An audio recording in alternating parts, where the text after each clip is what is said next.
Hello and welcome back to the tutorial series about the Flexi Soft Mach 1 function blocks. This time we take a closer look at the function block speed monitor. You can use it to monitor safely speeds and directions. We have already opened the Mach 1 logic editor. First, we place the function block speed monitor in the configuration area. As always, we start to explain the in and outputs of the function block. The input motion in expects a relative position which comes either from an encoder or another function block. Via the input speed enable ID, the valid speed limit is selected. The output monitor status indicates the combined status of the various monitoring functions. If an error was detected, the signal is going low. Direction status indicates the direction of movement. A value of 1 means a forward direction or that the status is unknown. The standstill output is going high if the condition of standstill is achieved. Speed status ID indicates which speed range the current speed at the motion in input corresponds to. And maximum speed enabled indicates whether the highest configured speed limit is active. We start the configuration by connecting the motion output of the speed crosscheck with the motion input of the speed monitor. In the configuration menu, there are several tabs. In the tab Units, you have to apply the values for axis type, speed and position again. In the next tab, you find the settings for standstill monitoring. If the check mark for standstill speed is set, the standstill monitoring function is activated. The parameter standstill speed defines which speed still counts as a standstill. You also have the option of entering a standstill acceptance time. In this case, the standstill output is only set when the speed is below the speed limit longer than the defined period of time. In addition, this graphic illustrates the effects. Although the drive moves several times under the speed limit, the standstill status output keeps low. This is because the speed exceeds the limit again before the standstill acceptance time has elapsed. At this point, standstill is set because the speed has remained within the limits and the standstill acceptance time has expired. Another possibility to detect standstill is to monitor the position of the drive.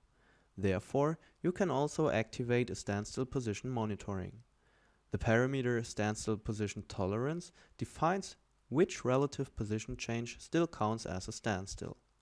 Let's take a look at the corresponding graphic to explain this function. If the drive has crossed or reached the zero line of the speed 3 times in a row, the standstill position tolerance window opens and standstill is set. In this limited window, the drive is allowed to move. Moreover, you can activate the optional input standstill acknowledge. This input can be used to deactivate internal standstill detection. If this input is used, the standstill and speed status ID outputs can only switch to 1 if both the standstill condition is met and the standstill acknowledge input is 1. In addition to standstill monitoring, specific speed limits can be safely monitored in the tab Speed Limits. First, you define the maximum speed limit in this section. The speed ID shows the PLC in which speed range the current speed input is. The speed ID 1 always corresponds to the standstill speed. By entering a value here and clicking the plus button, the configuration of a new speed limit is saved. In this way, up to 9 speed limits can be configured. For our example, we will define 4 different speed limits. Let's have a look at the graphic. Depending on the speed limit below the drive is moving, the associated status ID is produced at the output speed status ID.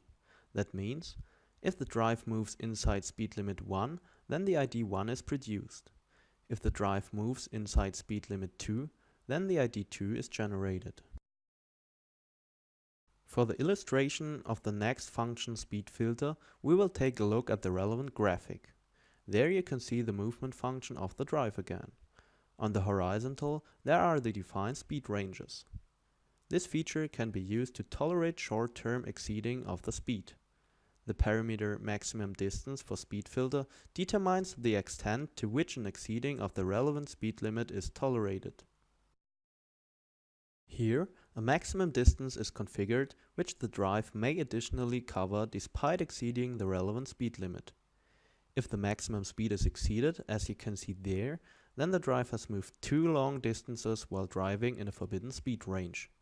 For that reason, an error reaction is generated and the system is going to shut down. The next tab handles with ramps for speed limit transitions. Since the drive needs some time to decelerate to lower speed levels, it makes sense to define ramps.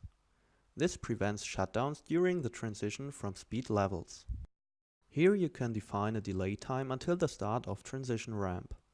Furthermore, up to 4 different ramps can be activated. For each ramp, it is possible to define the values for the speed reduction over time. In the function block speed monitor, there are also optional inputs which could be activated. With speed enable ID, it is possible to activate a specific speed limit. For example, when the input speed enable ID is 2 and the speed range is above speed limit 2, the output monitoring status goes low. To realize the safety function safe direction, you can activate the inputs enable forward and enable backward. Enable forward and enable backward enables the relevant direction of movement. We have seen all the important configuration possibilities of the function block speed monitor. Now you know the functionalities and how to configure this function block in the Flexi Soft Designer.